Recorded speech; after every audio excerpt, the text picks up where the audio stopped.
Have you ever used Google Street View? Of course. Ted patented that in like 1992 or 1993. It's possible that you could just use your money to influence it too. Like I can spend more time in court than you can because I can afford it. I'm like, you're in business. Good enough is not good. If it's 10% off, that's all your profit, and maybe you're going to be in a loss. What is the most exciting thing Geospan is working on right now? Can't tell you. Can't tell you. What's the most exciting thing that you can tell me? I think our accuracy as a whole is better than everybody else in the market. We don't have an interest in building a CRM. There's a ton of them on the market. Can we take drone photos and import them into your system, and can you measure from them? No. And you're like, how do you even know my name? Why do you know what kind of windows are in my house? How do you know how old it is? Creepy. Right. Oh, yeah, absolutely. 300-pound black cat your front door you've never seen before. You're like, why do you know all this about? Adam, how long you have been with Geospan? I've been with Geospan since the summer of 21, but I've been involved with Geospan in a couple of different capacities since 2009 or 2010.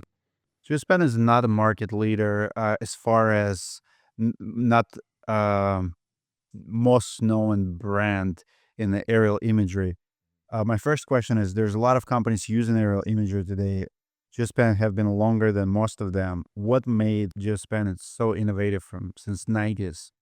So when Geospan really got started, we were in the imagery and data capturing from both land and air, but on the government side of things. So we did a lot of things for different municipalities, counties, cities. A lot of the information that needs to be tracked as far as like even sign usage on streets, what's available, what's not, and what, like, for mapping purposes and to see how long things last, reflectivity tests and a lot of things like that. But it was really just in the government space first. And so there isn't a lot of like media around that. There's a lot of, like companies behind the scenes. So we've been a behind the scenes company for a long time, just not forward facing to like the retail market. Do you remember the Chinese balloon? Yeah. Controversy. What do you think about that? I would love to hear your perspective. Was it a spy balloon? I don't know whose it was, but I can tell you from like what I know about technology, if there was any technology in there recording anything, it wasn't just on hard drives. I'm sure it got passed off, like a live feed or streamed. So it wasn't even, if they caught it and recovered it. If somebody put something like that up there to do what they said it was doing, like it wasn't just stuck on hard drives floating in the sky, so whatever. So crazy. Yeah, whatever it captured, somebody got that information immediately. Why do you think they got away with it? Because, imagine your company or our government would go like to China or Russia and fly the balloon over. Like, I honestly don't know. It doesn't make any sense to me. That thing never should have entered U.S. airspace. Like, there's no way. It's just one of those things that as soon as it was identified, is it a potential something that we don't know what it is? Get rid of it. It never should have made it all the way across the country. are you a believer in, they don't call them UFOs now, they call them identify like flying objects. Oh, yeah. Are you a big believer in that? I can't say I'm a believer, but anything's possible, especially now the farther we get in society and technology, anything's possible. But can it be another government doing like aerial imagery on our land?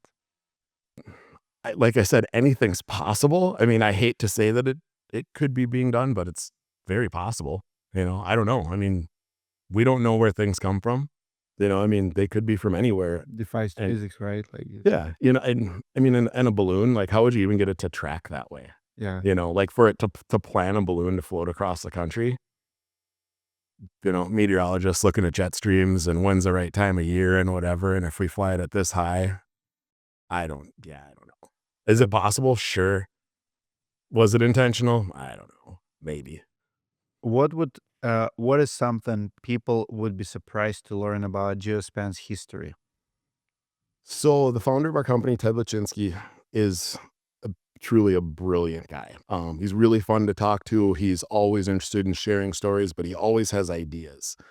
And there's something that I would say the majority of the country, but at this point, maybe a huge chunk of the world, like, have you ever used Google Street View?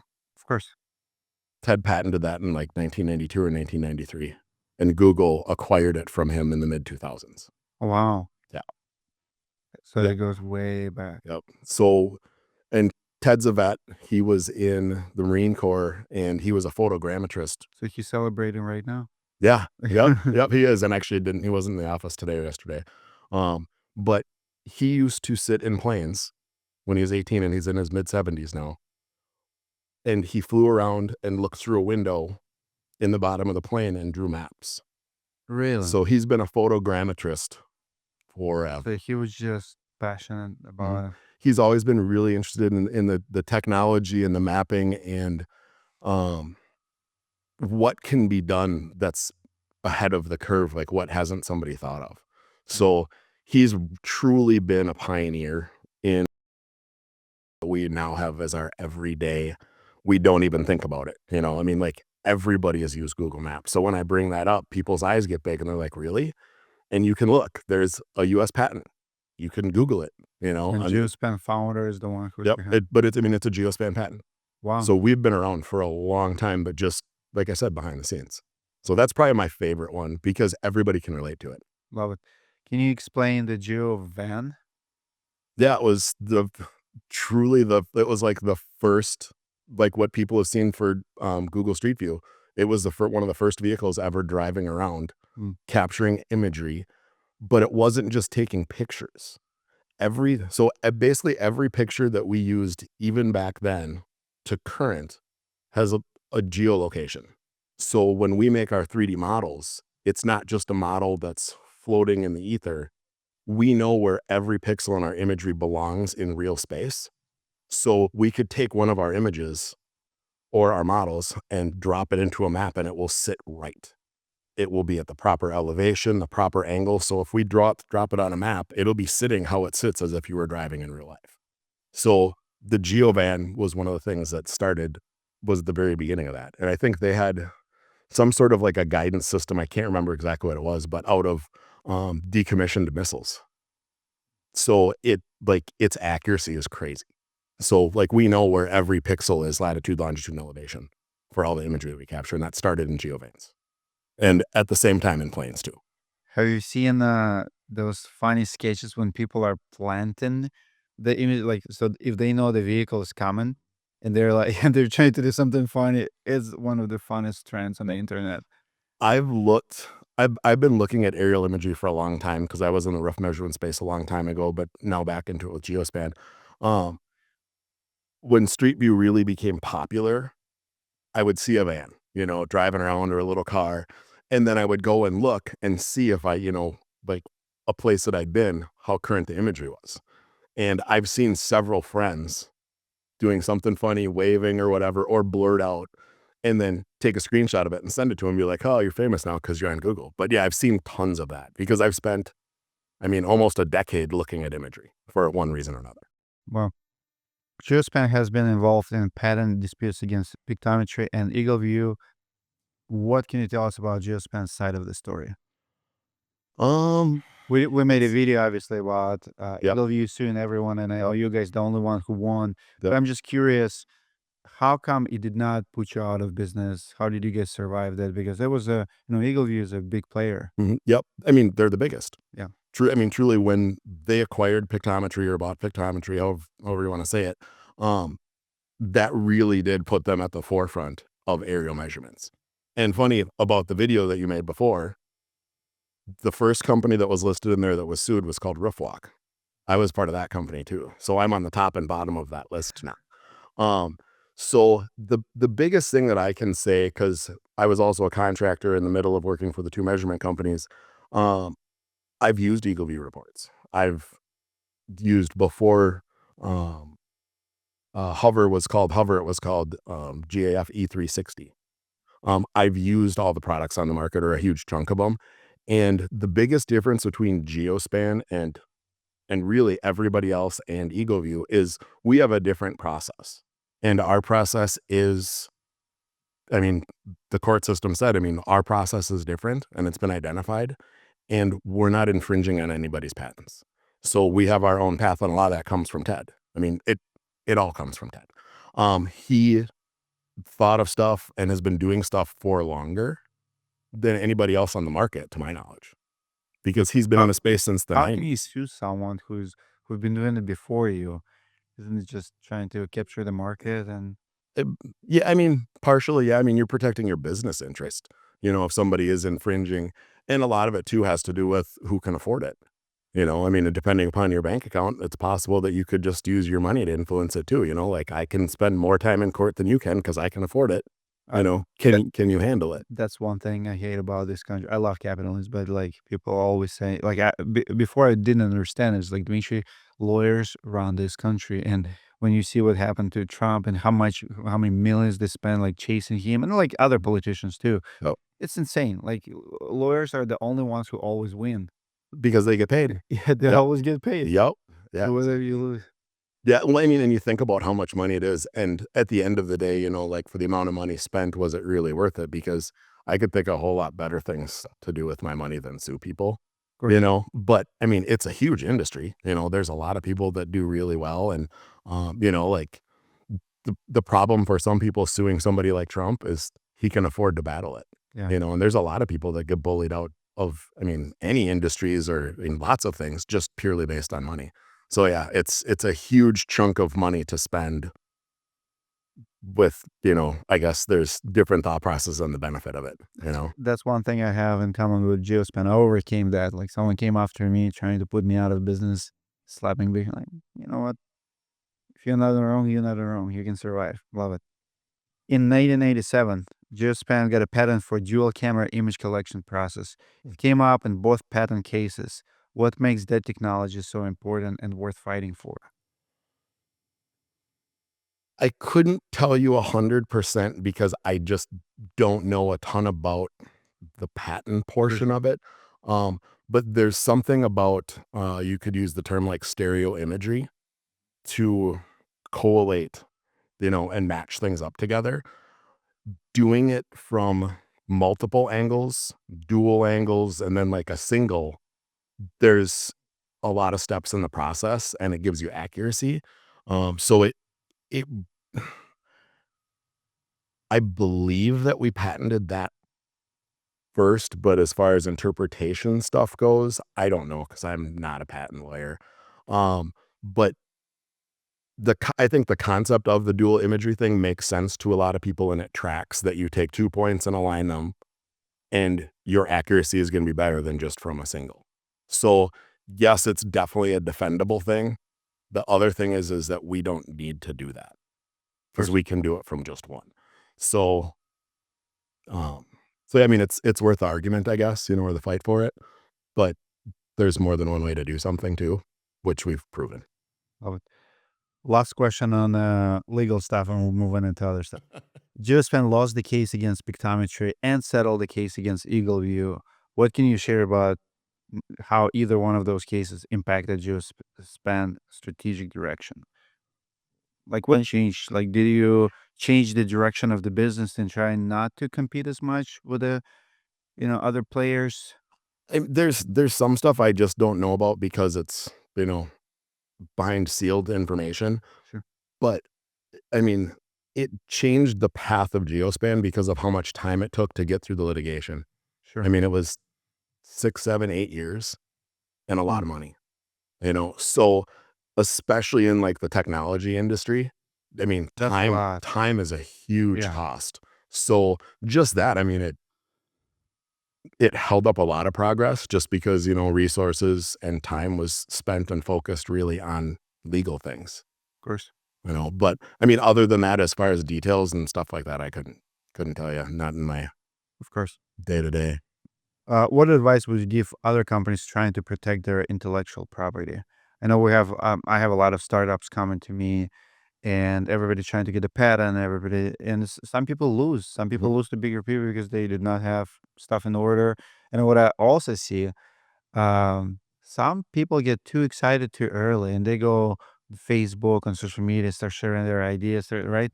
And before you know it, someone just copies it and takes it, and now what you're gonna do? Yep. There's there's a lot of things about like the patent world and protecting your business that are kind of interesting to me because of how long it takes certain people to get things done and other people's can do it faster or slower.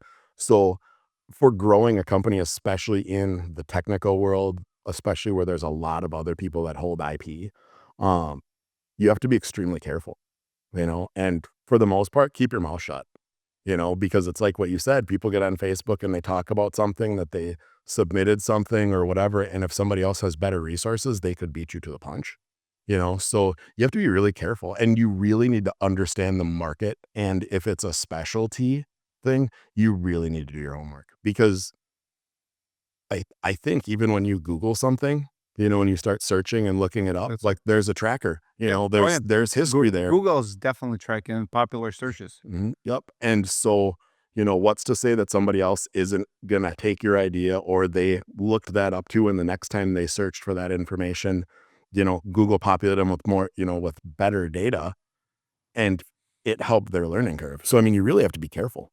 Yeah. Well, ask ChatGPT, but even ChatGPT is like 6 months behind, I think. So, but Ch ask AI. Yeah, yep, well, and AI is crazy in its own right because it's really been around for a long time, but the steps and the growth that's happened over the last few years is amazing. Scary. Talking on, Scary. yeah, scary. Talking about that, aerial imaging and special data is fast-paced too, competitive industry. What are the biggest challenges in this space now? Because I see so many players. Like your Roofing Insights as a channel attracts all kind of players. I have probably 6 companies coming to me to endorse them, do some kind of deals, and of course, every time you do, like, I'm trying to understand who's behind it, where's the data is coming from, and I'm like, that's how do you get away with it? Like, I don't wanna endorse you when you have other options, like, so many players. How do you compete and what's changing? I think you really have to carve out your spot, and then I think you have to really prove that you're good at what you do, and being good isn't even good enough, like, you have to be the best, Mm. because people that come in with, say, a half-baked idea or only partially thought through, there's a reason why only so many startup companies make it, because they haven't gone through all the steps or have the assets or experience or, just the help to make sure that they're crossing all the T's and dotting all the I I's. love that you said it because right now I'm thinking about a roofing space.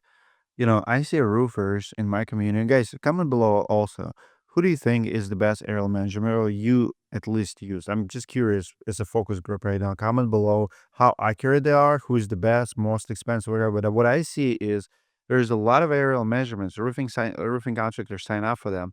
And then they settle for not the best, but maybe on the best price. So you might be paying $18 per report versus like 40, but then when I ask them how accurate it is, it's good enough. Mhm, Or it's like it kind of rounds it up, right? I'm like, you're in business. Good enough is not good. If it's 10% off, that's all your profit, and maybe you're gonna be in a loss. mhm. Yeah, exactly. Well, and that's one of the things too, and I can say, like, personally, I've always been, like, a details person, like, once I get used to something, okay, but when I'm learning about something or getting into it, I wanna know everything, and one of the things about, like, what we do at Geospan is our G Pro model is 99% accurate. And that's what we state, that's what we guarantee, and it's because of how we do what we do, and looking at the competition, or the rest of the people in our space, there's not a lot of people that can do that, but we've also found that it's not always important to be 99%, but we want to be the best. And because of that, it could be a hang up for us. Like it might take longer to do something, or we might not be able to do something because we don't want anything less than 99%. But I also think over 99%, I mean, like your margin for error is really, really low. So 95%, 96%, 90%, like I think there's acceptable margins for different reasons. But I don't know that 95% would ever be good enough. I mean, if you're doing math, Course. or it's an insurance claim, and you're negotiating with an insurance company, Do like you guys work with insurance companies? yep, You yeah, do? yep, So do you provide data for them? yeah. I mean, our roof measurements work both ways. Works for the contractor side. I mean, even for homeowners if they wanted, and also in the insurance space. Well, what is the most exciting thing Geospan is working on right now? Can't tell you. I can't tell you. What's the most exciting thing that you can tell me? There's got to be something that you can make public. Like this, your opportunity to share with the world. Oh, yeah. One of the things that is really, makes me smile when I go to work and enjoy my job is I like some of the customer contact that we're involved with and hearing some of the information, and what contractors and other groups talk about, what they like about us. And one thing, because we've been around for a really long time, we found the ability to get access to imagery on a national basis, so border to border, coast to coast, every year at a minimum. Mm. So that means in the middle of Montana, in the middle of Wyoming, I've heard from customers that nobody can get measurements in certain parts of Mississippi. One of the companies that we work with that's an estimate writing company, like estimate and supplementing company, part of their workflow is ordering measurements if their customers don't supply them. And depending upon who the customer is and the path that it comes with, most of them are tied up with EgoView, GAF Quick Measure, or Roofer. And that's who they have to order through. So we've gotten the opportunity to take the rejects or the ones that can't be completed by those people or, by the other companies and send them to us because then they're staying within their contract terms. And it was like a 2.5, maybe a 3-month period. And they said about 30% of those jobs they can't get measurements for. So we were filling a pretty good gap for Mm. them. Instead of them rejecting them, they send them to us. We'll just call it 700 models. We couldn't do 2 out of the 700. Not one of them came back for a measurement adjustment, or a complaint that we had inaccuracy. RoofCon was the third one. So, I mean, and now we've done over 1,500. We might be closer to 2,000 models for them, Wow. and we've rejected 3. Like, our coverage can't beat it. And everybody else is really supplied only by a couple other image people or image providers. So what we have is different. What else separates you from your biggest competitors like EagleView? I would say our accuracy is very high. I think it's better, and we do as much one-to-one comparisons as we can. I think our accuracy as a whole is better than everybody else in the market.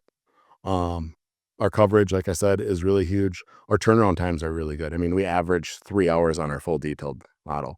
And you don't just get a PDF or a bunch of pages you can flip through on your screen. We have an interactive 3D viewer. We have all the line diagrams projected, and they line up and match from 5 views. So you get a top down, a north, south, east, west, and you can see that our models truly fit the roof. You're not just doing a side by side comparison and looking at a picture and looking at a diagram and trying to make sure that it works. You can see that we're accurate. And I really like that because I think that does set us apart. Is what about AI? Is Geospan competing with the AI companies? What about Google Earth or other big tech firms? I can't really say that we're competing. We do have machine learning AI going. We have 2 different products. Well, I mentioned earlier G Pro, which is a full detailed one. We have one that's really fast called G Square. That one's 20, 30 seconds. It works on the same imagery database. So that's your product competing with like Google products?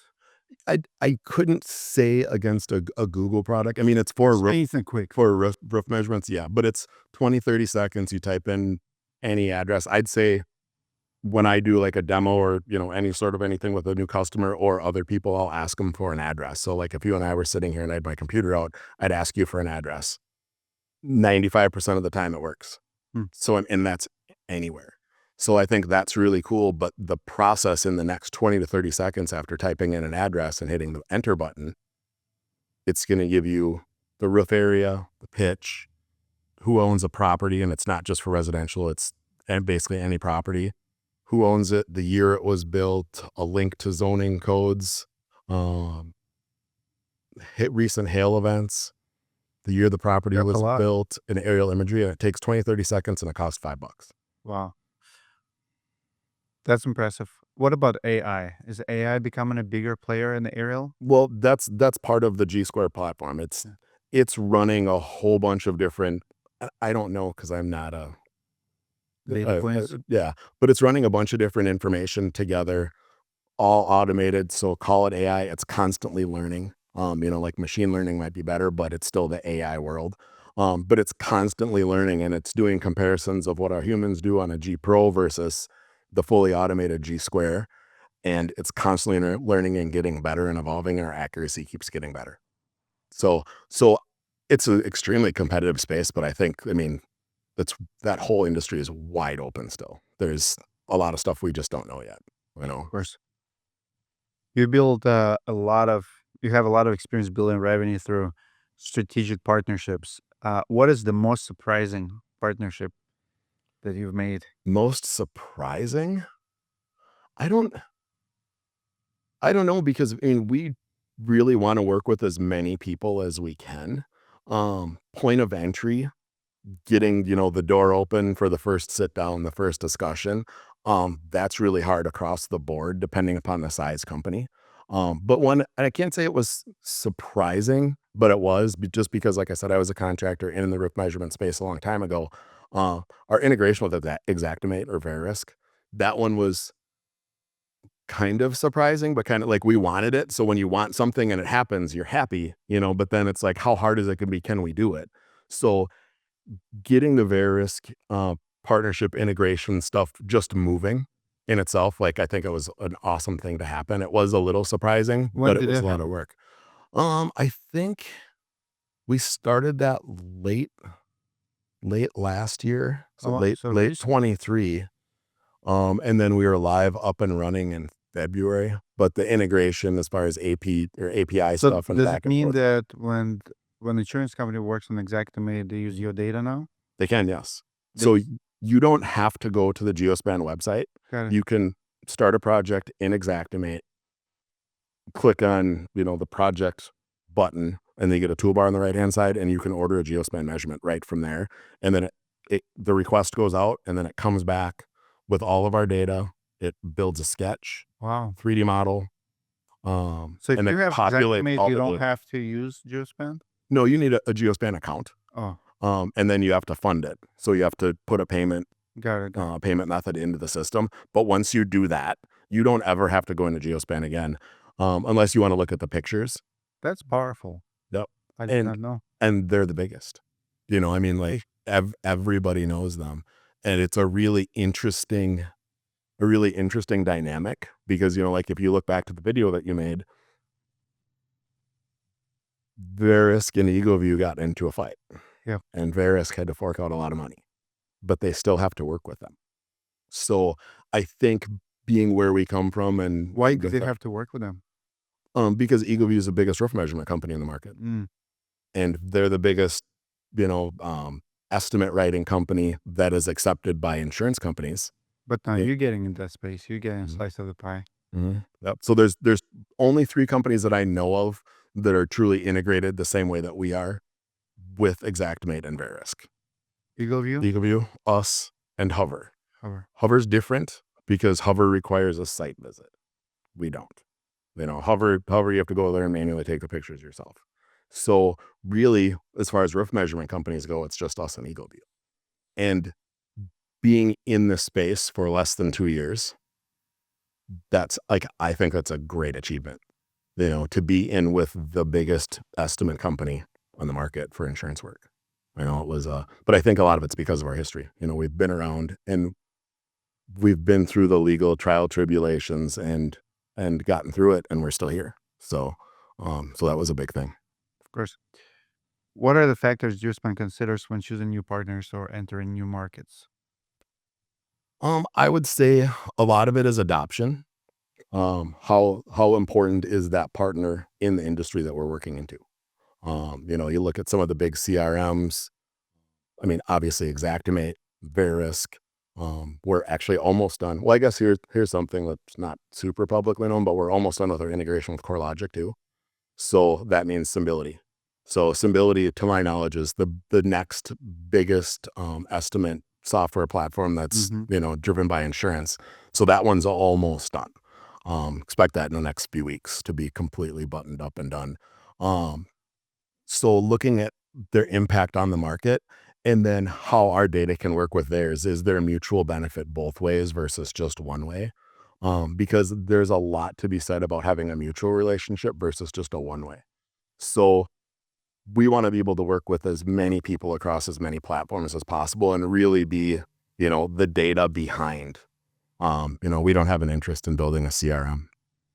There's a ton of them on the market, and So surprising because everybody's building CRMs now. uh, yep, yep. But a contractor I used to work for, they built one, and I don't think they ever pushed it live, but they had $1.5 million into it, Of course. and they don't use it. The CRM market is different. Very We different. don't need to be in that. We're gonna stick to measurements. That's our thing. Love it. Do you ever work with companies that could be considered competition? How do you balance collaboration and competition in those relationships? Just I exactly what you just I said. mean, honestly, all the time. Is there a benefit to us working together? And is there something that they're currently doing that could be on our future roadmap that we don't have already, or vice versa?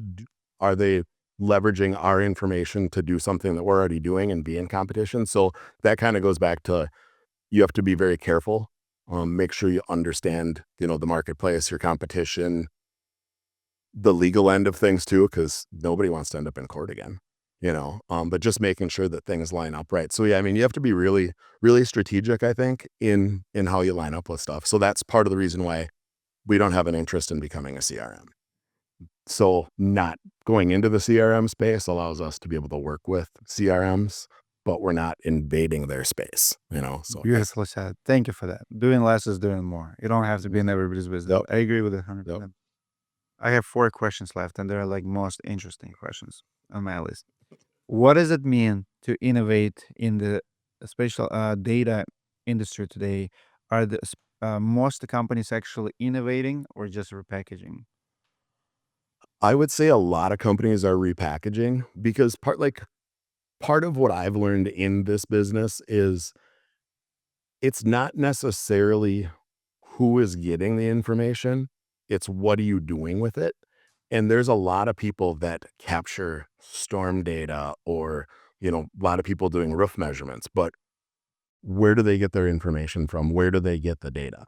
And, like stereo speakers, there's only like a couple stereo speaker manufacturers or tire manufacturers in the world, and they just rebrand and reuse. So there's only a few image companies truly that go out and capture imagery on a big scale. There's only a few people that provide certain data. And the people that have done really well in the data industry, I'd say, have gotten really creative in where they source data from and how economic can it be. So people that learn how to do good things or different things with data is really what's, I think, leading the pack in a lot of things, because they're accessing data and providing it, packaging up and sending it out in ways that nobody even knew was possible before. So a big thing, like in our G Square, you get the property owner name, the year the house was built or the building was built. Being creative. I mean, and obviously the internet is a huge part, huge, huge part of it. But like where that data comes from, there's a lot of things. If you know where to look, it's free. There's There's tons of open information out there, and it's just figuring out who are the right people to get the right kind of data for what you need. And then if you can package it up and turn out and sell it, I mean, you could sit at home in your underwear and do it. Nobody'd ever be the wiser and make a ton of money. So it's just really like how well people understand what the want is and how well they can sell it. So it's really just putting a really good package together. of course. What company or brand is your ultimate dream partner for Geospan and why? Is it someone like Google? I, That I mean, honestly, I couldn't say that it's one, just because we want to work with as many people as possible. is it Because a niche? Is it like roofers, for example? um, really, because like I said, we started capturing data and imagery for completely different reasons that had nothing to do with roof measurements. There's a lot more things you can do with imagery than just roof measurements. So I don't know that there's a perfect partner. I mean, it'd be awesome to build the company up to be a partner with Google and Apple, and not just Xactimate and CoreLogic. I mean, there's so many different avenues that you can go, and there's so many different things that you can do. So I don't know that we have a perfect partner. We really want to be part of a lot of different people's ecosystems, because you can have, a grape or a part of a watermelon, and I'd rather have a part of a watermelon. I mean, and really that's the way I think about it. So the more people we network, identify with, partner and build relationships, I think the better it'll be for our company as a whole. Love it. Can't anyone with a drone take pictures of a roof? What makes your technology so special? There's so many people who just buy a drone, and there's a kind of do-it-yourself market now. Sure. How is this different? The biggest thing I could say about like image capturing is so everybody has cell phones. You can take fantastic pictures with a phone, a camera, on a drone or from the air in a plane. The difference is the quality of the sensor and the data points that it's capturing imagery. Um, there's a lot of imagery on the market that you can't really do much stuff with the metadata behind the picture. If it, and every digital picture has metadata about what you can do with it. So it's not about being able, sure, you can take pictures, but how do you measure? And that's one of the things, that's where some legal battles have been. That's a differentiator between us and competition, is how you do the math. How do you do the work behind the scenes? So sure, you can take pictures of the drone. I was on a call with a customer this morning that they asked about that. And then actually somebody yesterday too, can we take drone photos and import them into your system and can you measure from them? No. Because if you go buy a $50 drone from Walmart or a $1,000 drone from DJI, there isn't any guarantee that the data in the camera behind the scenes for the metadata is actually capturing it right. So geolocation, pixels, alignment, all that stuff all matters. So sure, you can take pictures with a regular drone, but really they're just for visualizing, can't always measure. So it just depends upon the quality of the camera. Last question. It's common for each companies to build and improve each other's ideas. Where's the line between healthy competition and ripping off someone else's idea? Ooh, that's actually really good, especially being that we have IP and have patented things for a long time. Um, I think there should be healthy competition because when anybody, let's say, dominates a market, like I was in the car business for a while in the early 90s. Um, when you have too much one way, a monopoly happens, and then there's nobody Mhm. that can control it. Exactly. So it's The good. consumer loses. Yeah, and ultimately, yes, the consumer loses, and I would rather be fair than rip people off because at the end of the day or the end of my life, I want 1,000 people at my funeral, not 10, you know? And competition makes you accountable. Competition is a check. I mean, that's what I love about this country, even about this election recently. You have two forces and you don't know who's going to win. And if you do have monopoly in politics, essentially you have dictatorship. Yep. But the same happens in business. Like Google right now, if they're a monopoly, I mean, they can do anything. Like Mm. what? And actually, in this election too, when Joe Rogan did a podcast and there's 36 million views, it's not showing in the searches. Even when you search for it, what are you gonna do about it? Mhm. There's no, Bing or whatever other searches. They don't exist. You can't just go and upload it somewhere else. Right. Yeah. Well, and that's the upside and downside of having somebody that is that big, or like look at Amazon. What has Amazon done to grocery stores, Mhm. and shopping malls? I mean, the shopping mall that I grew up going to as a little kid now is a ghost town, you But know? did consumer win? I don't know. I mean, it depends. I think it's probably partially a generational thing. It's generational. I think it's consumer behavior. So you adopt consumer behavior now. I mean, we need another Amazon. If we have Mhm. two Amazons, now one will be a check. Yeah. But then when there's only one, if Mhm. they raise prices to more 50%, and as a matter of fact, they do. Books used to be what, like $5, $6. Now books are 25, $30. Yep. Which is good if you're in the book business, but if you're the consumer, you lose them because everybody's buying books that way now. Well, and it's in the book business, you have to be in the right part of the book business because just because you wrote and published a book doesn't mean you're gonna make a ton of money on it. The 3 or 4 people in the middle to get it to Amazon, they're gonna make money too. So yeah, no, I think healthy business competition is good, because it also keeps you on your toes. I mean, if it was easy, everybody would do it, and when you get a monopoly in something, it's really hard, I think, to keep your bearings, and know, "Is this fair? Is this right?" And some people don't care, but I think it's good to have competition. I think, like, I mean, I was out knocking doors. I've banged a ton of doors to get customers for roofing and windows, and um, there's another truck right behind me, like, Always. who can put signs in the yard faster, like, it was nothing better than turning a corner and seeing all my company signs, and then you turn another corner and see somebody else, and you're like, "Oh."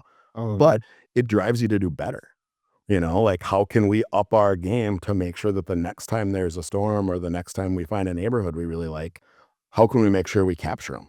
How do we get them on the first try? And that's where, like, our G Square product really fast to get a bunch of data. Cause like if I showed up at your door, never seen me before, and I said, "Hey, Dimitri, my name's Adam.